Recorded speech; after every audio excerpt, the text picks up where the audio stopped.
अब किससे कहें और कौन सुने जो हाल तुम्हारे बाद हुआ। इस दिल की झील सी आंखों में एक ख्वाब बहुत बर्बाद हुआ।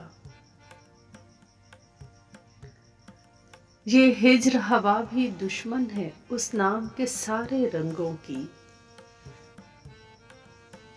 वो नाम जो मेरे होंठों पर खुशबू की तरह आबाद हुआ।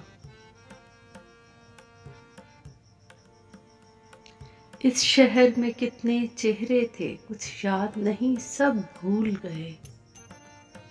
एक शख्स किताबों जैसा था वो शख्स जुबानी याद हुआ।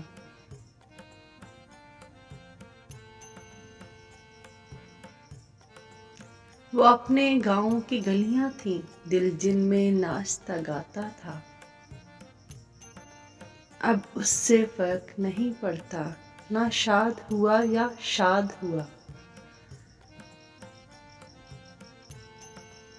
बेनाम सिताइश रहती थी उन गहरी सांवली आंखों में। ऐसा तो कभी सोचा भी न था दिल अब जितना बेदाद हुआ।